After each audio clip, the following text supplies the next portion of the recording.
اور خبر ہے کہ 8 فروری کے انتخابات پر اثر انداز ہونے کے لیے پی ٹی آئی کی امریکہ اور پاکستان میں سرمایہ کاری کا انکشاف ہوا ہے۔ عام انتخابات کو سبوتاژ کرنے کی منصوبہ بندی کی تفصیلات سامنے آ گئی ہیں۔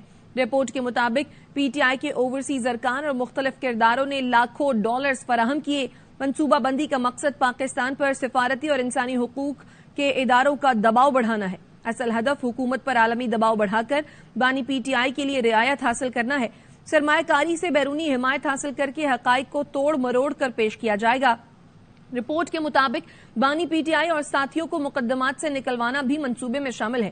انتخابات کو متنازع بنانا، پی ٹی آئی کو مقبول جماعت ظاہر کرنا منصوبے کا حصہ ہے۔ اس تمام معاملے پر بات کرنے کے لیے ہمارے ساتھ موجود ہیں بریگیڈیئر ریٹائرڈ وقار حسن صاحب۔ بریگیڈیئر صاحب بہت شکریہ سر، اے آر وائی کو آپ نے وقت دیا۔ کیا ہی تعجب ہے جو یہ رپورٹ سامنے آئی ہے، کیسے دیکھتے ہیں آپ اسے؟ ایک تو یہ ہے کہ اس کا پورے 1.5-2 سال سے ایک پیٹرن چل رہا ہے، یہ کوئی میرے لیے تو کوئی سرپرائزنگ نہیں ہے۔ دے ول میک این ایفرٹ۔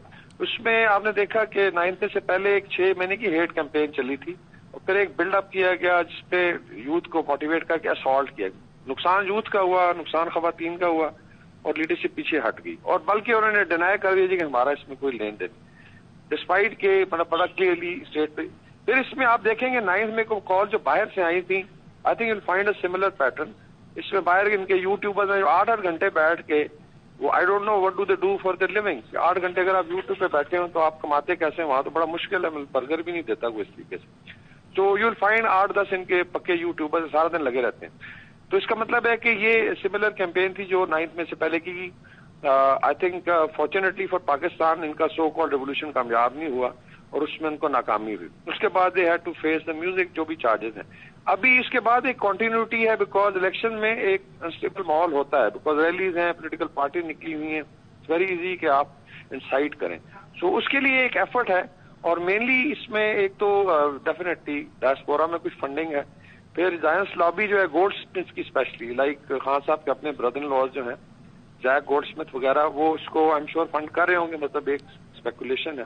اس طریقے سے اس دوران جو ہے ریسرچ اینالیسس ونگ بھی ایک اسپیس دیکھتا ہے جی کہ یہاں پہ کیوس ہو سکتا ہے، بیکاز دے وڈ لائک جس طرح ان کا میجر گورو آریہ کہتا ہے جی کہ یہ تو جو کام 76 سال ہم نہیں کر سکے ایک پارٹی نے کر دکھایا۔ سو آل ٹولڈ آئی تھنک سمائروں نے دے ول میک این ایفرٹ، لیکن میرے خیال میں ان کی ناکام ہوگی۔ آج کی کال تھی سنڈے کو کہ جب ہم باہر نکلے اینڈ آل دیٹ، ہم لوگ پھر اسلام آباد میں تھوڑی بہت سردی ضرور تھی لیکن نو بڈی کیم آؤٹ، لوگ ابھی الیکشن کی تیاریوں میں ہیں۔ تو اس میں دوسرا یہ کہ ایک سائنٹیفک میتھڈ ہے، کیمبرج انالیٹیکا کو بہت اسٹڈی کیا پی ٹی آئی لیڈرشپ نے، کچھ ہمیں انفارمیشن ہے اس کی کہ یہ ماڈل چلایا جائے جس طریقے سے بریگزٹ ہوا کہ لوگوں کو انسائٹ کر کے، اور ابھی یو کے والے پریشان ہیں جی کہ ہم نے کیوں ووٹ کیا بعد میں جا کے۔ تو پرابلی اس طریقے سے آئی تھنک باہر سے سوشل میڈیا کو استعمال کر کے باٹس ہیں، پھر آرٹیفیشیل انٹیلیجنس کی آپ نے دیکھا اسپیچز آ جاتی ہیں، اٹس ویری ویری ڈینجرس کہ اگر اس طریقے سے آپ کر لیں گے کل پھر کوئی اور بنا کے خدا نہ خواستہ اس طرح کی کال آ جائے پھر یہ ڈس اون کر دیں گے۔ سو آل ٹولڈ آئی تھنک یہ ایک مذاق بنایا انہوں نے، اور ہمارے جو پیکا لاز ہیں وہ آئی تھنک اس پہ عمل ہونا چاہیے and they should be taken to task, especially اگر فنڈنگ ہو رہی ہے۔ بالکل بریگیڈیئر صاحب بہت شکریہ آپ کے وقت کے لیے۔